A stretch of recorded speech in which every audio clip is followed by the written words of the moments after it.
প্রভায় তিনি গৌরচন্দ্র রূপে আবির্ভূত হলেন। জীব যে নিত্য কৃষ্ণ দাস, দাসত্বের স্মৃতি হারিয়ে অন্ধকারে সেই হাহাকার করছে, গভীর অন্ধকারে সে নিজেকে হারিয়ে ফেলছে। তাই আমার গৌরচন্দ্র প্রেমময়ী চন্দ্রিমার স্নিগ্ধ কিরণ রূপে বুক কামনার অটয় অমনির সাথে যে ডুবে আছে, জীবের বুক কামনার গভীর অমানিসার মাঝে আমার গৌরচাঁদ উদয় হয়ে গেল। জীব তুমি দেখো, আপনাকে ভাবো, তুমি নিত্য কৃষ্ণ দাস, তুমি যে নিজে স্বরূপচ্যুত হয়ে গেছো, বুক কামনার গভীর অমানিসার আধারে নিজেকে হারিয়ে ফেলেছ।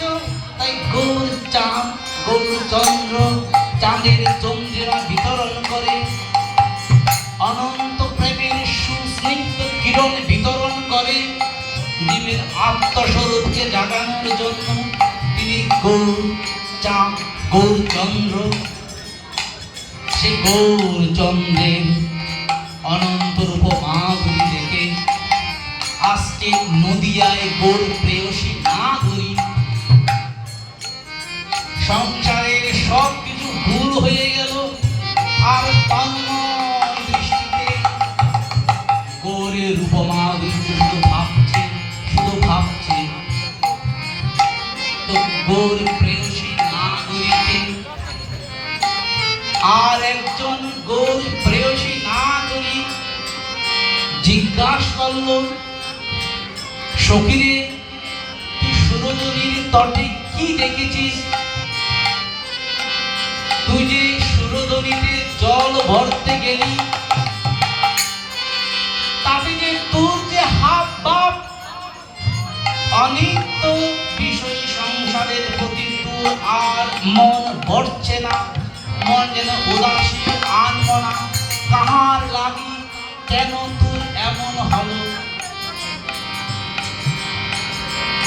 তখন গৌর প্রেয়সী সেই নদিয়া না করি বলছে, আমি জলের ভেতরে যাই, সেটা ডুবে দেখি ঘোড়া, ঘোড়া রূপে হলো ত্রিভুবনময়ী পারা। আমি জলের ভিতরে যাই, সেটা ডুবে দেখি ঘোড়া।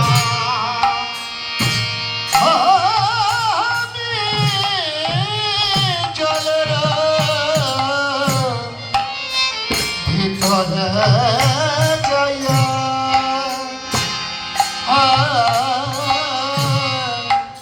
সেখানে ডুবে দেখি গোরা।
রূপ পারা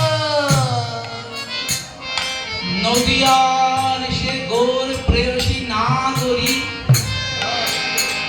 অন্য গৌর প্রেয়সী নাগরীদের কাছে বলছে, সখীরে, আমি যখন সুরদলির তটে জল আনিতে গেলাম, জলে ডুবে দেখি কি সেখানেও আমার গৌর হরি। আমি যখন স্থলভাগে থাকলাম, স্থলভাগে সর্বত্র দেখেছি গৌরূপ। আমি যখন ঊর্ধ্ব নবনীলে আকাশের দিকে তাকালাম, সেখানেও দেখি আমার গৌর হরি গৌরূপ। জল স্থল নবনীল ভরে যে গেল রে, সর্বত্রই গৌরূপ, গৌরূপময় দেখছে। যখন জীবের অন্তর গুহা ভগবত প্রেমে রঞ্জিত হয়, তখন জগৎময় সেই শ্রী ভগবান শ্রীহরি আনন্দগণ লীলার স্বরূপই দেখতে পায়। আমাদের চিত্ত যখন কাম কামনার অন্ধকূপে ডুবে থাকে, তখন জগৎকে শুধু সংঘাতময়, ব্যাধিময়, ভঙ্গময় দেখি। আর যদি এই হৃদয় একবার শ্রী ভগবানের প্রীতি প্রেমের সম্বন্ধে প্রেমের অনুরাগে রঞ্জিত হয়, জগতের সর্বত্র শুধু শ্রী ভগবানের লীলা মাধুরী, তার আনন্দগণ স্বরূপেই দর্শন হয়। তাই আমার গৌর প্রেয়সী নাগরী অন্য সখীদের কাছে বলছে, মরমিয়া সখীদের কাছে বলছে, আমি যখন জল আনিতে সুরদলির ডুব দিলাম, তখন সে জলের ভিতরেও দেখি আমার গৌর হরি। আমি যখন স্থলভাগে দেখলাম স্থল গৌর হরি, আকাশের নবনীলের দিকে তাকালাম, সেখানেও আমার গৌর হরি। সর্বত্রই গৌরময়, গৌরময় স্বরূপ তিনি দেখতে পেলেন। তাই কথা কথা বলছে, তে বলি গুরারূপ অমিয় পাতা, তে বলি রূপ অমিয় মাথা আর তাই বলে গোরা রূপ অমিয় পাথা ডুবিলে তরুণীর মন না জানে সাঁতার। দুর্গতা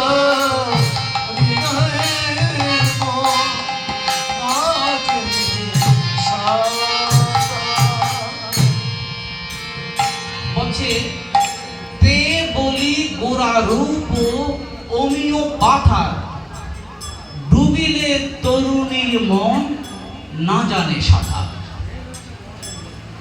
বলছে, যদি গৌর রূপের মাধুরীতে তরুণী যখন অবগাহন করে, তখন সে সাঁতার জানে না। তো এখানে পদাকর্তা বলছে, আচ্ছা এখানে তরুণী কারা? বলছে গৌর রূপ, গৌর গৌর গৌর তো শুধু গৌর না, গৌর হরি, যিনি অনন্ত ব্রহ্মাণ্ডের অনাদি অক্ষয়, তিনি শ্রীহরি। শ্রীহরি রূপ প্রতিনিয়ত প্রতি ক্ষণে ক্ষণে নব নব রূপ ধারণ করে। একটা শিশু যেমন নিত্য সে ক্রমবর্ধমান হয়, ভগবান শ্রীহরি তেমনি আনন্দ ঘন, তার রসগণ বিভু মাধুর্য প্রতিক্ষণ প্রতিনিয়ত শুধু বর্ধিত হতে থাকে। শ্রী শ্রী প্রভু বন্ধু সুন্দর বললেন, তাই শাস্ত্রে আমাকে শিশু কহে, কারণ ভগবান শ্রীহরি প্রতিনিয়ত তাহাকে শক্তি বর্ধিতমান। অনন্ত নিখিল ব্রহ্মাণ্ডে যেমন শক্তি প্রতিটা জীবের ক্রম হ্রাস প্রান্তিক প্রতিনিয়ত, সেখানে ভগবান কার্য কাল ও নিয়মের অতীত অপ্রাতিভ অপ্রাপঞ্চিক, তাহার শক্তি নিত্য বর্ধিতমান। নিত্য নব নব শক্তি যার বর্ধিতমান, মাধুর্য রসের আনন্দ মাধুর্য যার নিত্য বর্ধিতমান, সেই শ্রীহরির সঙ্গে যার প্রেম প্রীতির প্রণয় সূত্র আবদ্ধ হয়ে যায়, সেই হয়ে যায় তরুণী। তাই পদা কথা বলছো, তাই পদা কথা বলতেন বলো সেই তো